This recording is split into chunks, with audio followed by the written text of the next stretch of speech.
Masih bersama kami di Presisi Utama. Pemirsa, untuk mengetahui pantauan arus lalu lintas sore hari ini di sejumlah daerah, berikut laporan Brigadir Satria, petugas NTMC Korlantas Polri. Ya baik, selamat sore pemirsa. Saya Brigadir Satria akan menginformasikan kondisi arus lalu lintas terkini di beberapa titik rawan kepadatan, terutama saat jam pulang perkantoran. Yang pertama kita lihat kondisi arus lalu lintas di kawasan Jembatan Layang Mampang, Jakarta Selatan. Untuk lalu lintas pada sore hari ini nampak cukup padat dari berbagai arahnya, baik di jalur flyover dari arah Tendean yang akan menuju ke arah Pancoran. Peningkatan volume arus kendaraan masih terus terjadi, cukup ramai dan juga cenderung padat.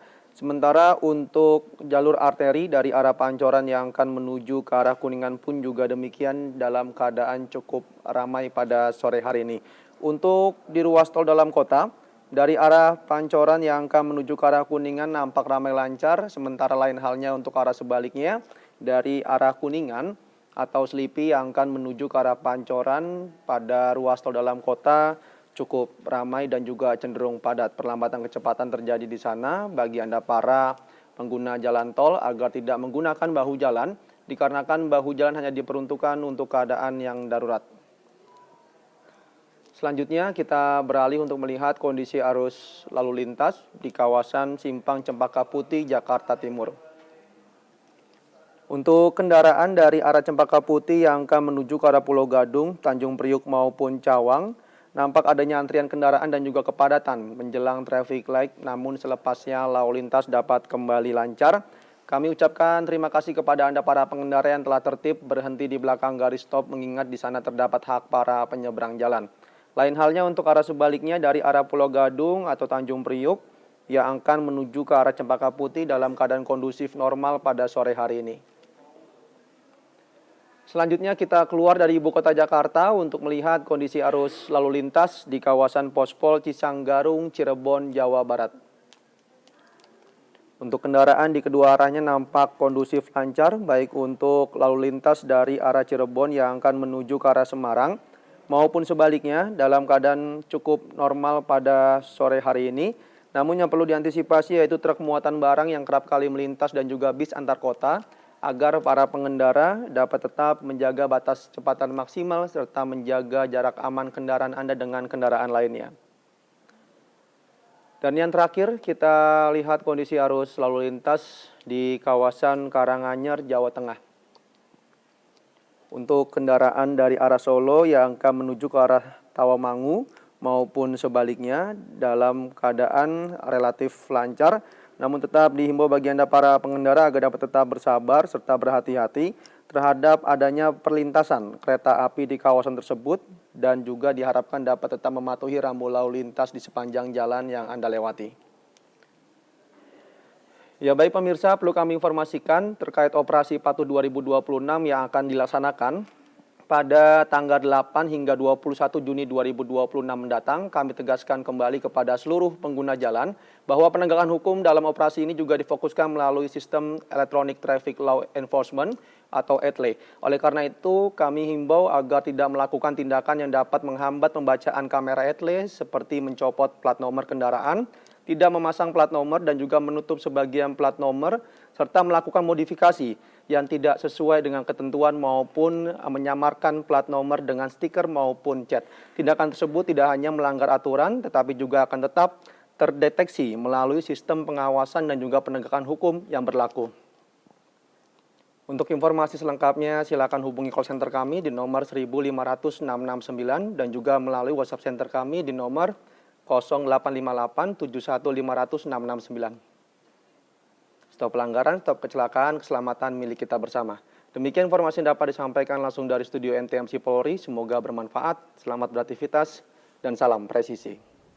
Dalam rangka menyambut Hari Bayangkara ke-80 tahun 2026, Polres Nganjuk bersama dengan PMI Kabupaten Nganjuk menggelar kegiatan donor darah di Mapores Nganjuk. Kegiatan ini berhasil mengumpulkan 150 kantong darah dari berbagai golongan darah. Dalam rangka menyambut Hari Bayangkara yang ke-80, Polres Nganjuk bekerja sama dengan PMI Kabupaten Nganjuk menggelar kegiatan donor darah sebagai wujud kepedulian sosial dan kemanusiaan. Kegiatan yang berlangsung di Aula Tantia Sudirajati Polres Nganjuk ini diikuti oleh personel Polri dan juga ASN Polri Polres Nganjuk.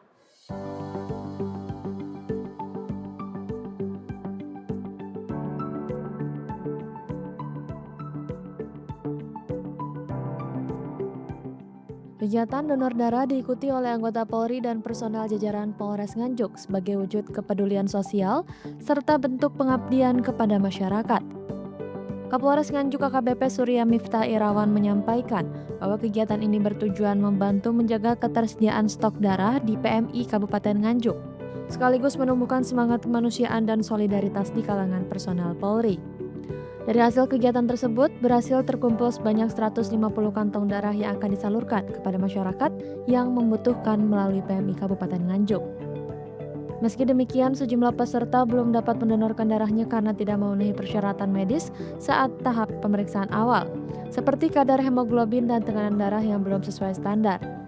Kegiatan donor darah ini mendapat antusiasme tinggi dari personel Polres Nganjuk dan menjadi bagian dari rangkaian kegiatan sosial menyambut Hari Bayangkara ke-80 tahun 2026. Dari Humas Polres Nganjuk, Polda Jawa Timur melaporkan untuk Polri TV.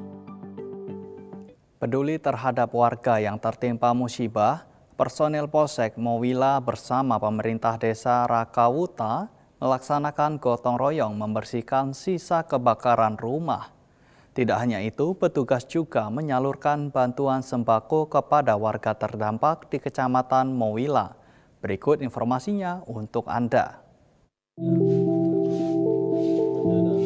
Sebagai wujud kepedulian nyata terhadap warga binaan, Kapolsek Mowila Ibda Arsat bersama personil Polsek dan pemerintah desa Rakawuta turun langsung ke lapangan.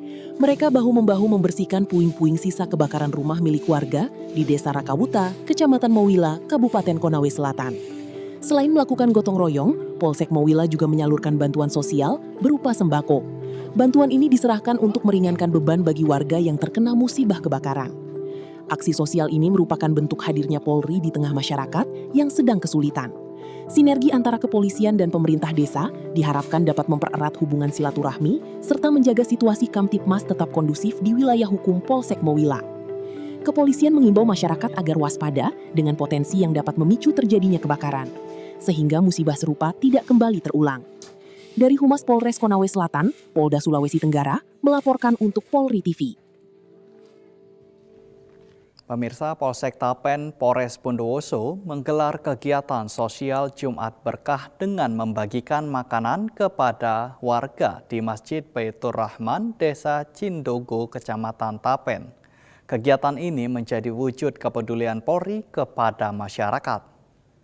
Siang ini kami dari Polsek Tapen akan melaksanakan kegiatan Jumat Berkah Berbagi yang mana akan dilaksanakan di Masjid Baitur Rahman, Desa Cindogo, Kecamatan Tapen. Kegiatan Jumat Berkah dipimpin langsung Kapolsek Tapen Ibtu Supriyanto bersama jajaran Polsek Tapen. Dalam kegiatan tersebut, personel Polsek Tapen membagikan makanan kepada warga yang hadir di Masjid Baitur Rahman. Aksi sosial ini disambut antusias oleh masyarakat dan menjadi bagian dari upaya Polri untuk hadir di tengah warga melalui kegiatan yang bermanfaat. Selain membantu masyarakat, kegiatan Jumat Berkah juga menjadi sarana mempererat silaturahmi dan membangun komunikasi yang baik antara Polri dan masyarakat. Melalui kegiatan ini, Polsek Tapen berharap hubungan harmonis dan sinergi dengan masyarakat terus terjaga sehingga tercipta situasi Kamtipmas yang aman, nyaman, dan kondusif. Dari Humas Polres Bondowoso, Polda Jawa Timur melaporkan untuk Polri TV. Pemirsa, dalam upaya meningkatkan keimanan, ketakwaan, serta membentuk karakter personil yang profesional dan berintegritas, Polda Sulawesi Tenggara kembali melaksanakan kegiatan pembinaan rohani dan mental.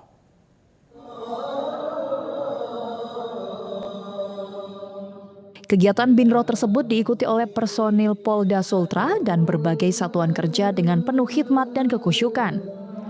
Pelaksanaan BINRO menjadi salah satu program pembinaan rutin yang bertujuan untuk memperkuat mental spiritual anggota Polri di tengah pelaksanaan tugas yang semakin kompleks. Melalui kegiatan ini diharapkan seluruh personil mampu menanamkan nilai-nilai keikhlasan, kedisiplinan, tanggung jawab, serta sikap humanis dalam menjalankan tugas sebagai pelindung, pengayom, dan pelayan masyarakat. Polda Sultra terus berkomitmen membangun sumber daya manusia Polri yang tidak hanya profesional dalam menjalankan tugas, namun juga memiliki mental dan spiritual yang kuat. Dengan pembinaan rohani yang dilaksanakan secara rutin, diharapkan seluruh personil dapat senantiasa menjaga etika, moral, serta memberikan pelayanan terbaik kepada masyarakat dengan penuh rasa tanggung jawab dan humanis. Dari Polda Sulawesi Tenggara melaporkan untuk Polri TV. Pemirsa, kami akan segera kembali usai jeda berikut ini.